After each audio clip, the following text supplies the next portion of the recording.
This is a video for the trail notes for the reroute of part of the Horsethief Park Trail.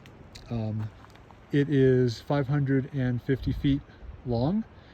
Looking at dividing that into 5 100-foot segments, the last 5 segments, and have the first segment, last 5 segments, yes, and have the first segment just be the 50 feet, which are going to be the most technically difficult, needing to build enough of a retaining wall to allow the trail to diverge below the property line.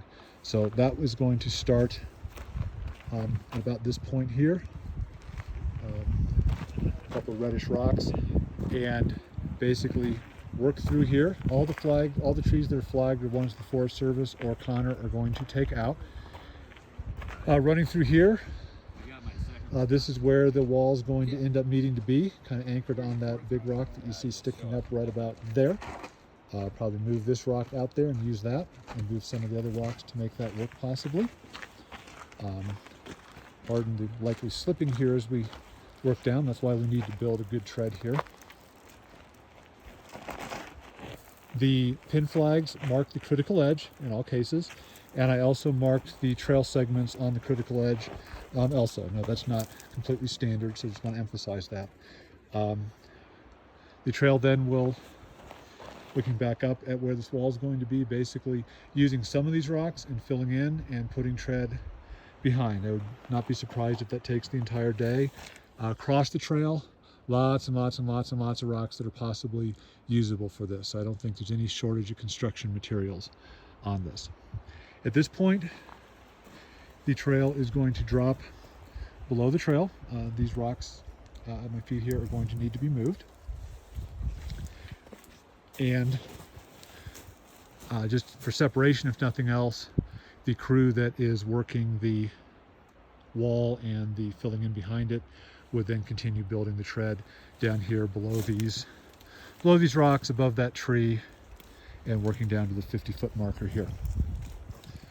If whoever has the second segment, when they're done with that, if they would like to come back and check and say, hey, how do things look on the rock wall, that'd be great, and maybe clean up a few of those feet to make that connect. From here, it's the rest of it's really just tread. It's moving some rocks, finding what's below it, getting rid of roots and things like that. The Forest Service has agreed, out of necessity basically, that this trail pushes the grade a lot more than is normally desired. The existing trail is 20% in many places, 14–15% above where the property line is, so we had to run 18 to 20% to catch up with it at a reasonable time. It's a little more benign in this section. This looks, I guess, sort of intimidating, but it appears to basically be a log and some gravel behind it. I think it just needs to be dug out. Cross through here.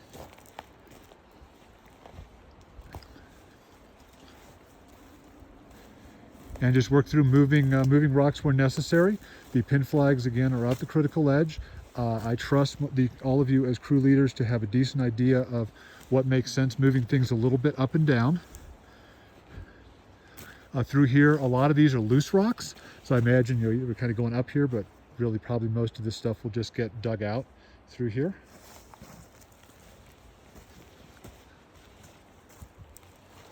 I've marked every 50 feet. This is not the end of a segment, but this is the end of a 50-foot segment, just for notes. I will go over that big rock there.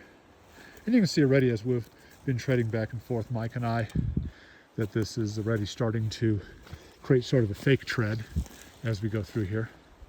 This is a relatively benign area through here. That's why I was thinking possibly whoever has the first, the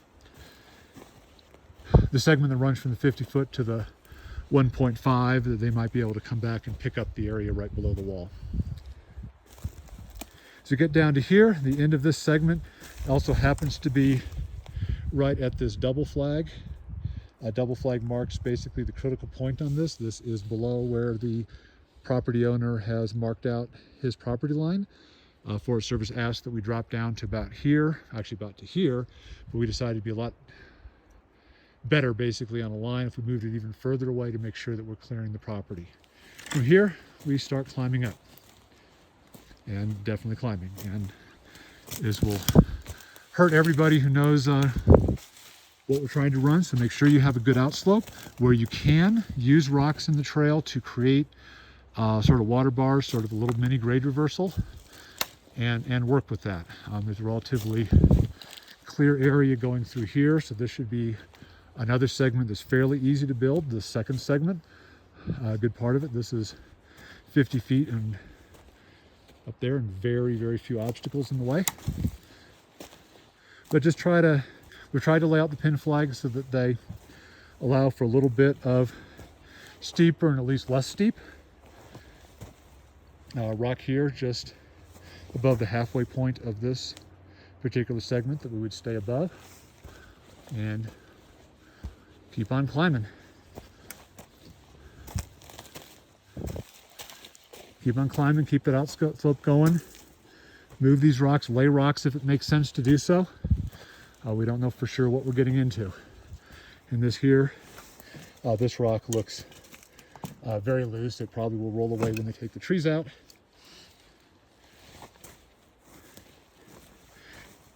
And this is the end of the segment from 1.5 to 2.5. Right above that, slightly flatter, we're going to stay above this very large stump. And then work up again. There's some rocks to stay above. Climbing a little more steeply here, and then this rock probably isn't actually movable. If for some reason it is, it wouldn't be a terrible thing to move it, but it also wouldn't be a terrible thing to just have the trail go above that rock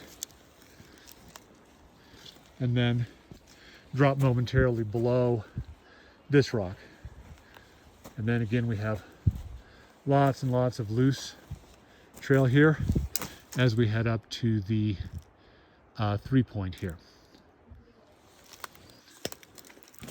And I'll double check, since I ran the ribbon over it, if this is 3 even or 3.5. Yeah, this is the 3 even spot that we're looking at. Continuing on up the trail. Still just, just steep tread. It's just what it is. There's going to be rocks buried, hopefully not very many big ones. There's not a lot of very big exposed ones. And just keep on working through the trees. There's nothing terribly interesting really in this section. This tree we're going to take out. It is dead, that's why we're taking it out. And here is the 3.5 point. So the end of the 4th cruise section. And we actually are relatively close to the trail at this point, but we do need to keep on going to catch up with it. We've been gaining on it, but it's gaining away from us.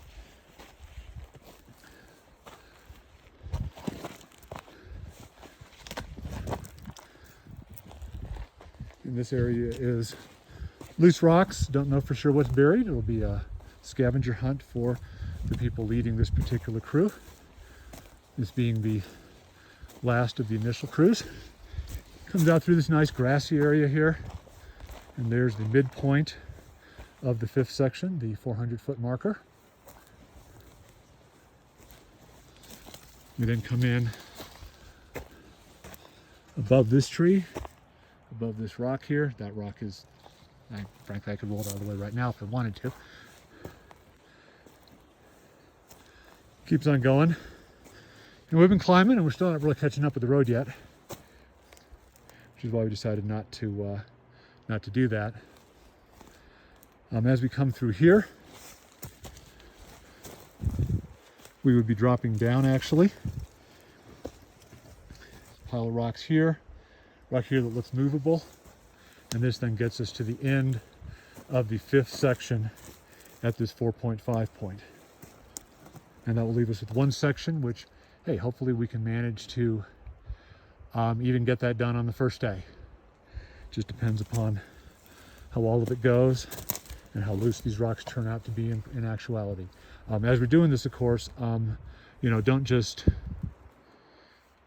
So just roll the rocks down the hill. There's probably nobody down there, but let's keep the rocks. They might turn out to be useful for bolstering the critical edge, or to lay as a small grade reversal or something like that. You know, again, using judgment on this. This isn't going to be a micromanaged project. Y'all have, I think every single one of you has more experience than I do, and I respect that. Comes through here again. We get into a lot of loose rock. None of it real big. Idea would be to go above this pile of rocks here. So a big pile of rock here in the last section. When we take these trees out, and those two rocks certainly look very movable, so we just kind of roll through there, move some of these rocks out of the way. They again look very, very movable, very loose.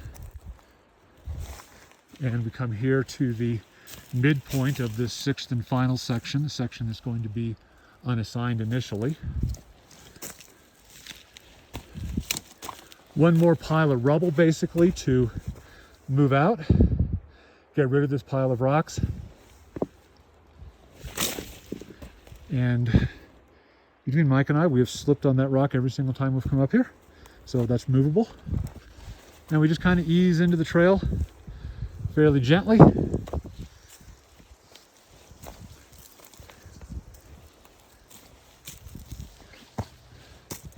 Coming out here at this big pink rock. And that is the end of this particular trail segment, 540 feet.